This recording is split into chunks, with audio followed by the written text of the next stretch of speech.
बिलाखिर वही हुआ जिसके बारे में हम जैसे चंद लोग आपको आगाह कर रहे थे मुसलसल, और हमारी बातों को मुल्क दुश्मनी करार दिया गया, जबकि हम सिर्फ हकायक बता रहे थे। भारत की जानिब से बड़े एडवेंचर की तैयारी। भारत ने पाकिस्तान के बॉर्डर के करीब मौजूद अपने तमाम तर एयरपोर्ट्स को सिविलियन परवाजों के लिए अचानक बंद कर दिया है। लड़ाका तैयारों की परवाजें इस वक्त अपने उरूज पर हैं। इस वक्त जो सिचुएशन है पाकिस्तान के अपने बॉर्डर पर, वो भी खराब की जा रही है। जाहिर बात है कि इस सब के अंदर भारत भी इन्वॉल्व है, और भारत के पीछे कौन सा एक ऐसा मुल्क है जो नहीं चाहता कि पाकिस्तान एफर्ट्स करे और ये जंग रुकवाए। जिस मुल्क ने अमेरिका को भी इस जंग में धकेला, और जिस मुल्क की ये जंग है, भारत का वो सबसे बड़ा इत्तेहादी है। तो नाज़रीन, भारत की सरकार के सर पर एक मर्तबा फिर से जो जंग का जुनून है वो सवार हो चुका है। ये सूरत हाल इस चीज़ की अक्कासी है कि भारत कुछ पसे पर्दा बड़ा प्लान करता हुआ नजर आ रहा है कि नरेंद्र मोदी की सरकार इस वक्त कुछ ना कुछ बड़ा प्लान कर रही है। देखिए, बीजेपी कमज़ोर हो रही हो या ना हो रही हो, इंडिया में अपोजिशन बहुत कमज़ोर है, और जिसका फ़ायदा बीजेपी को मुसलसल हो रहा है। कोई ऐसा कद्दावर अपोजिशन का वहाँ रहनुमा नहीं है जो मोदी की हार्ड लाइन पॉलिटिक्स को चैलेंज करे।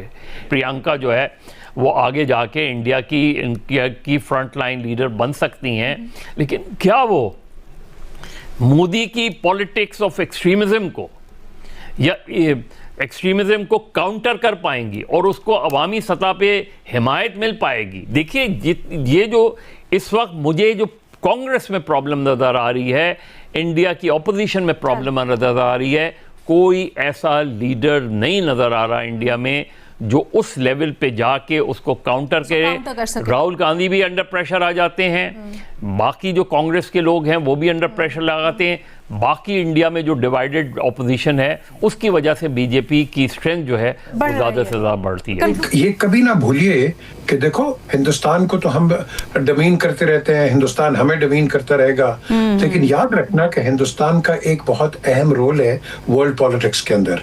उसकी इकॉनमी आप देख लो कहाँ बैठी हुई है, और आप देख लो कि वो एक बहुत बड़ा मुल्क है। हम उसको एक बड़ी तंग नजर से देखते हैं, हमें खुली नजर से हिंदुस्तान को देखना चाहिए। हिंदुस्तान के अपने अपने रिलेशन है दुनिया के साथ।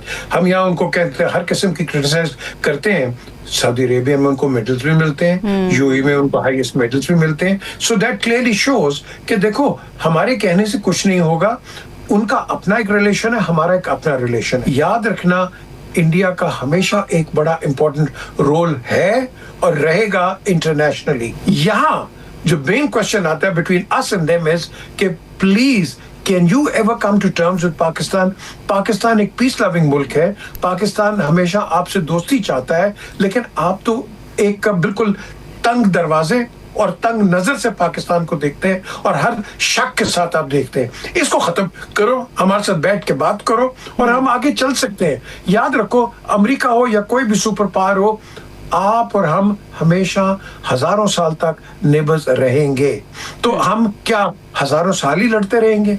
क्या यही हम दोनों का फ्यूचर है? एक मुसलमान, ये जो हमें बताया जाता है, एक मुसलमान 70 नॉन मुस्लिम्स पे भारी है, और वो कलमे की पावर है। वो एक यहूदी, मतलब अगर एवरेज निकाले या एक कौन सा है वो इसराइली, 70 का 140 से भी ज्यादा आ रहे हैं मुसलमान आ रहे हैं। लेकिन जितनी क्वांटिटी हमारी मुसलमान की है, ये तो मैं वही कह रहा हूँ कि इधर सिर्फ ये शार्प कर देना तो ये मर जाएंगे। इसराइल जो है वो खुद, आज भी आपने देखा होगा, उधर रैलियां निकली हैं, उन्होंने पाकिस्तान से मदद ली है। इसराइल ने पाकिस्तान के लिए पाकिस्तान से मदद मांगी है, उनकी अवाम ने। ईरान ने या इसराइल ने? इसराइल की अवाम ने।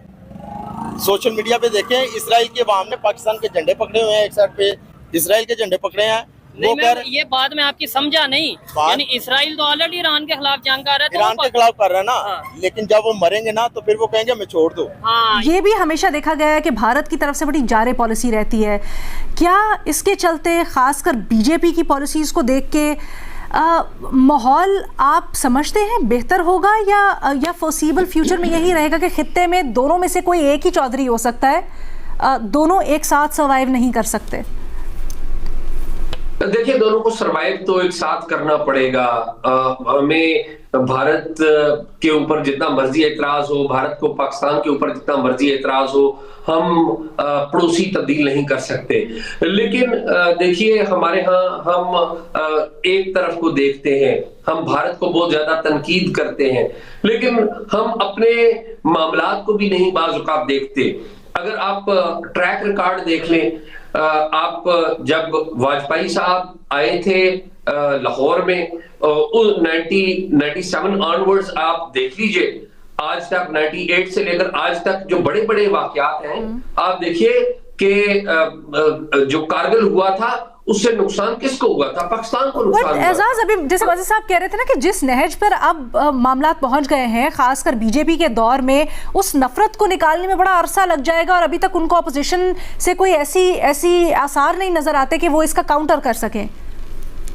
अलीना, खाली ये नहीं है, कांग्रेस के जो राहुल गांधी हैं, आप अगर उनकी स्पीचेस देखें तो मुझे जाती तौर पे राहुल गांधी में बड़ा पोटेंशियल नजर आया, मुझे लगे वो बड़े वाइब्रेंट हैं, लेकिन फॉरेन पॉलिसी के इशू पे मुझे लगा कि कहीं ना कहीं वो कांग्रेस की जो ट्रेडिशनल पॉलिसी है उसको छोड़कर वो बीजेपी की जो पॉलिसी है उसके ऊपर चले गए हुए।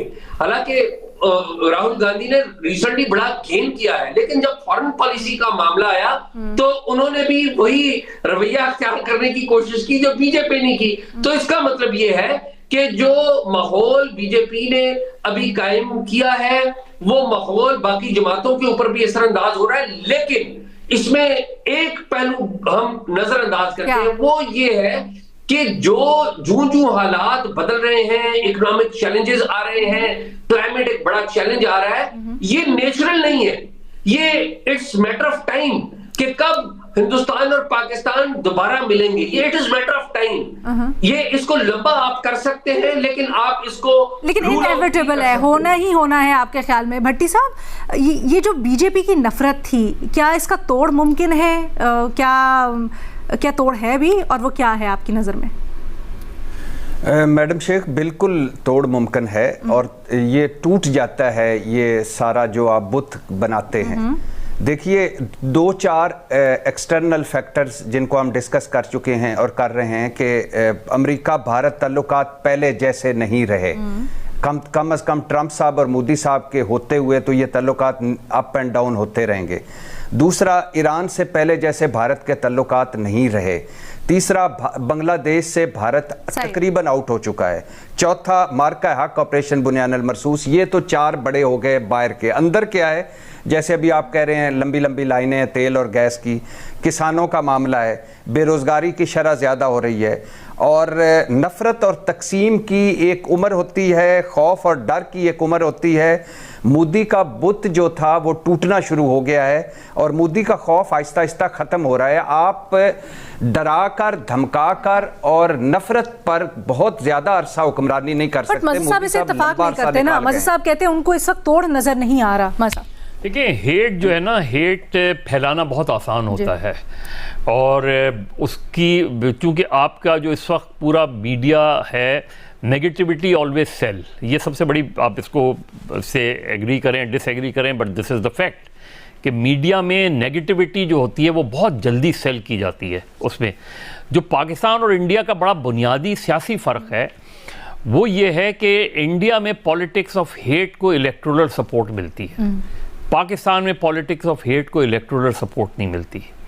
वरना अगर आप देखें कि पाकिस्तान के जितने प्राइम मिनिस्टर्स गुजरे हैं, और पिछले अगर हम 3 प्राइम मिनिस्टर्स को भी ले लें, आप जो हमारे मेन लीडर्स रहे हैं, आप बेनज़ीर भुट्टो को ले लें, नवाज शरीफ को ले लें, इमरान खान को ले लें, they all wanted friendly relationship with India.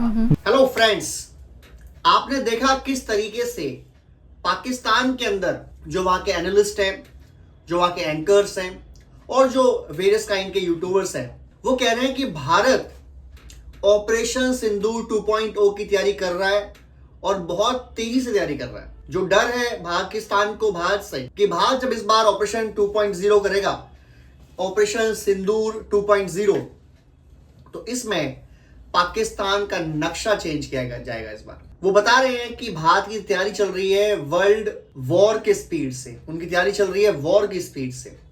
यानी भारत इतनी तेजी से हथियार परचेज कर रहा है, बना रहा है कि जिसकी रफ्तार को मैच कर पाना बहुत मुश्किल हो रहा है किसी भी देश के लिए। वो ये तक कह रहे हैं कि चाइनीज भी अब ये मान रहे हैं कि भारत की जो हथियार मैन्युफैक्चरिंग कैपेसिटी है वो चाइना को टक्कर देने वाला केवल और केवल एक देश रहेगा भविष्य में, और वो भारत होगा। ये सब बातें क्यों हो रही हैं?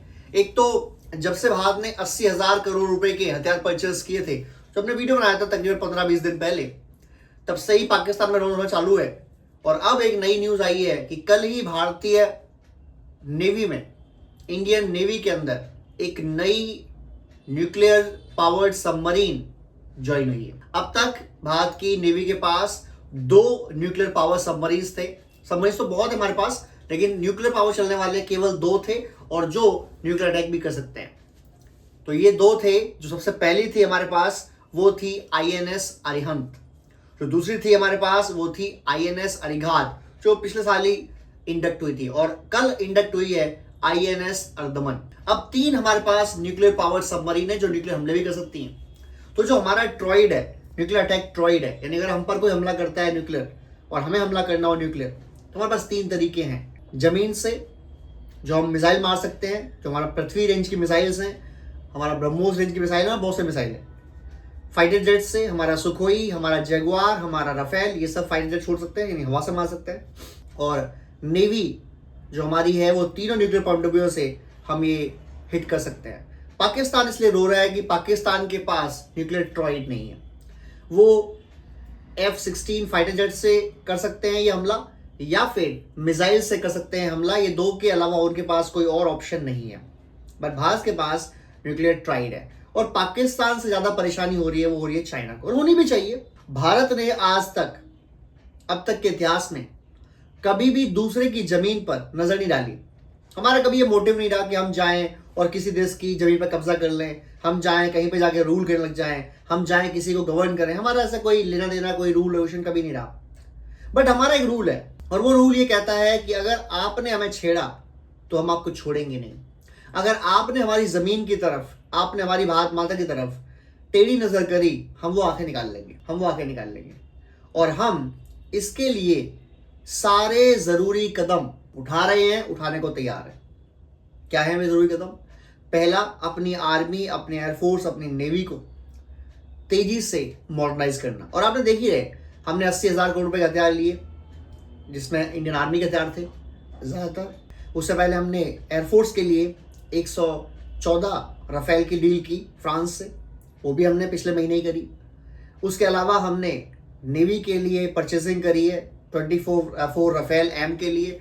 हमारे पास 2 न्यूक्लियर एयरक्राफ्ट कैरियर्स भी है, और अब हमारे पास ये तीसरी न्यूक्लियर पावर्ड सबमरीन आ गई। डिस्ट्रॉयर्स तो लगभग हम हर महीने एक इंडक्ट कर रहे हैं अपनी नेवी के लिए, क्योंकि हमारा जो हिंद महासागर है बहुत बड़ा है। अगर हमें उसे कंट्रोल करना है, हमें उसे डिक्टेट करना है, और हमें भविष्य में अगर सुपर पावर बनना है, तो हमें अपनी नेवी को बाहर भेजना पड़ेगा दुनिया को रूल करने के लिए, कंट्रोल करने के लिए, अपने एसेट्स को सेव करने के लिए, तो भी हमें जरूरत पड़ेगी। तो बहुत तेजी से काम हो रहा है। और पाकिस्तान ये कह रहा है कि जो पाकिस्तान का पूरा बजट है उतना तो केवल भारत, उससे ज्यादा बल्कि भारत अपने हथियारों पर खर्च कर रहा है। तो पाकिस्तान कैसे उसकी स्पीड मैच करेगा? नहीं कर सकता। देखो पाकिस्तान वालों, मैं तुमको एक फ्री की राय देता हूँ, वैसे तुम मानते नहीं हो, क्योंकि अनपढ़ और गवारों में एक चीज होती है कि वो किसी की राय नहीं मानते, खासकर अच्छी राय नहीं मानते। मैं आपको राय दे रहा हूँ, भारत से डरने की कोई जरूरत नहीं है। आपको डरना चाहिए अगर आप आतंकवादी हो तो। दूसरा, आपको अपने लोग जो बलूचिस्तान के हैं, जो खैबर पख्तूनख्वा के हैं, इवन जो पाक ऑक्यूपाइड कश्मीर के हैं, उनको इतना नहीं सताना चाहिए कि बाद में आपको थप्पड़ मारना शुरू कर दें और फिर आप इल्जाम डालो भारत के ऊपर। अगर आप किसी को एक रेंज तक दबाओगे तो वापस तो मारेगा ना आपको वो। एनीवेज गाइस, अगर आपको वीडियो अच्छा लगा हो तो प्लीज लाइक करें, शेयर करें, सब्सक्राइब करें। जय हिंद, जय भारत।